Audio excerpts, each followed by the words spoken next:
Ipinapaliwanag ni Barzaga ang kanyang panig, pinatayan siya ng mikropono. Makikita rin na nag-uunahan ang ilang kasamahan niyang kongresista para pahintuin ang kanyang plenary speech. I wholeheartedly accept the decision of the committee, but I maintain my stance that President Marcos must be held accountable for his crimes.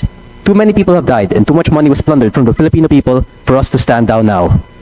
Whatever punishment may fall upon me and others who stand against this president who has lost his constitutional mandate of serving the people is Speaker, inconsequential point of in order. relation to the amounts of lives Mr. Speaker, and point of futures order. that will be saved when Majority President Leader. Marcos leaves Malacanang.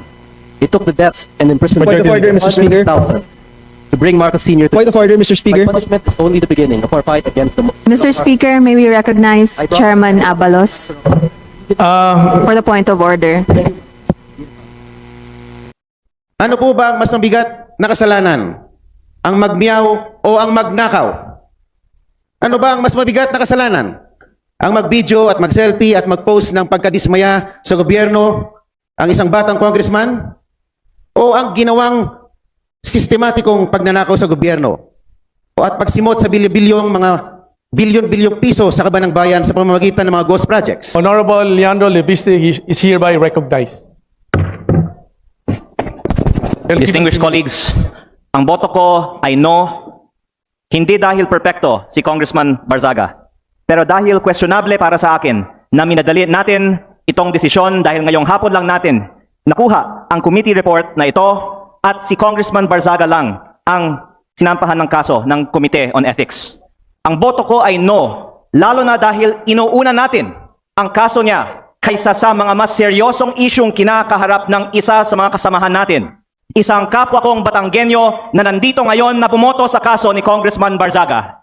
Hindi ba nakakahiya maging miyembro ng Kongreso dahil parang naging normal na meron tayong isang kasamahan na inakusahan na nagbayad para sa mahigit 100 billion pesos ng mga kontrata sa DPWH? Para bang tinatanggap natin na normal lang magkaroon ng kasamahan na iniugnay sa pagnanakaw ng bilyong-bilyong piso na hindi iniimbestigahan na ng Committee on Ethics, Public Works o Infracon, samantalang inuuna natin ang kaso ni Congressman Barzaga? Habang hindi man lang natin pinaglalaanan ng masusing atensyon ang mas mabigat na aligasyon, lumalabas na parang okay lang magnakaw sa Kongreso.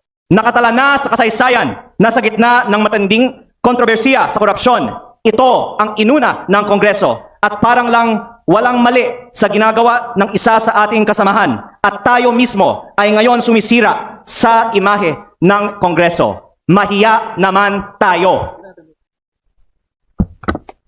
Majority Leader.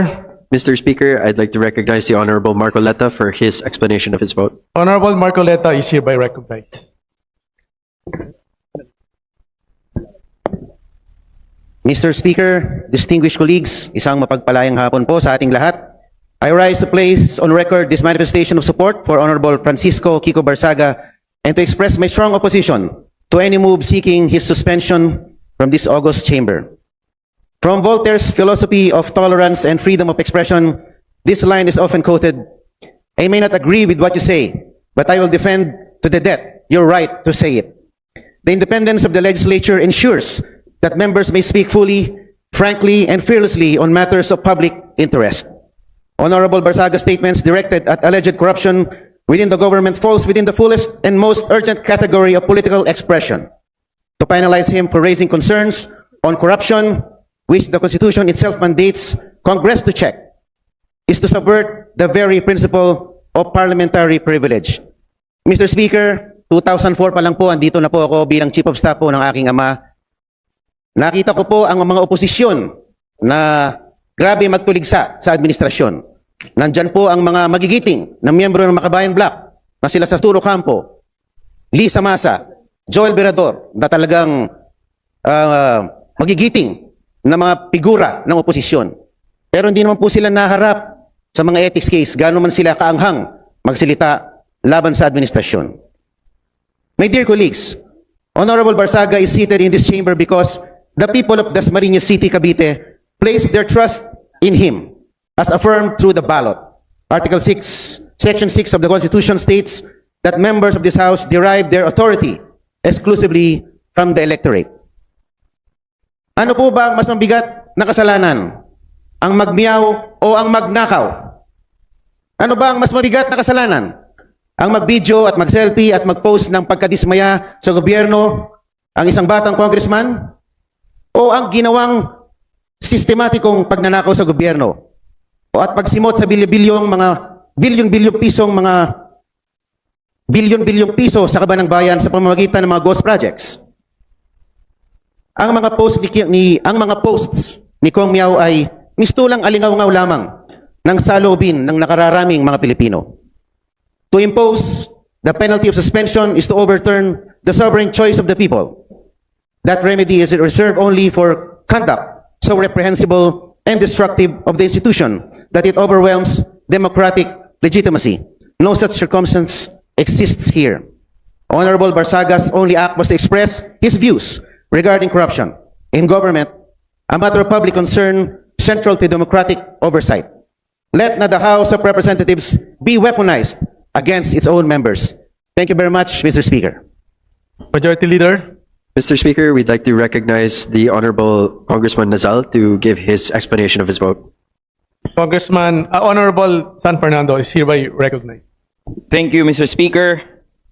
If we don't believe in freedom of expression for people we despise, we don't believe in it at all. This quote serves as the foundation of this representation's vote. Totoo na maraming nasabi, pinahayag, at ginawa ang kinatawang si Representative Barzaga na hindi akma sa pamantayang inaasahan sa isang halal na opisyal. But this begs us to question what really is unethical behavior. While I agree that us lawmakers are held to a higher degree of ethics and decorum, such should not work as to stifle free speech and debate. Lawmakers must be free to say what we want, especially on issues involving national importance. Representative Barzaga's actions and words may not fit the usual mold of a traditional lawmaker. But who decides if the mold or what mold is correct? I understand these are difficult questions to answer, and I am unsure if there is any. But one thing I am sure of is that plundering the coffers of government through ghost infrastructure projects is what's unethical. The committee resolution sets a dangerous precedent. Ganito ho ba tayo kabalat sibuyas at allergic sa mga naiibang pananaw? Should our subjective judgments of Representative Barzaga's ethics supplant the will of the electorate? Hayaan natin ang mamamayan ng Dasmariñas ang humatol sa mga ginagawa ni Representative Barzaga. Kung siya ba ay karapat, dapat na maging kinatawan nila. My dear colleagues, let us not erode whatever little trust that the public has left for this House. At a time where allegations of massive corruption has been plaguing our beloved institution, it is callousness to sanction one of its most vocal critics, however eccentric, uncouth, or unpalatable his mode of delivery may be. Hindi po sa pamamagitan ng aksyong ginawa natin kay Representative Barzaga, mababawi ang kredibilidad ng ating institusyon. What we need is to bring the public's trust back in this House, and this representation firmly believe that this move will not help us to move in that direction. Yun lang ho, Mr. Speaker, marami hong salamat. Majority Leader. Mr. Speaker, I move to recognize the Honorable Bong Suntay. Honorable Bong Suntay is hereby recognized.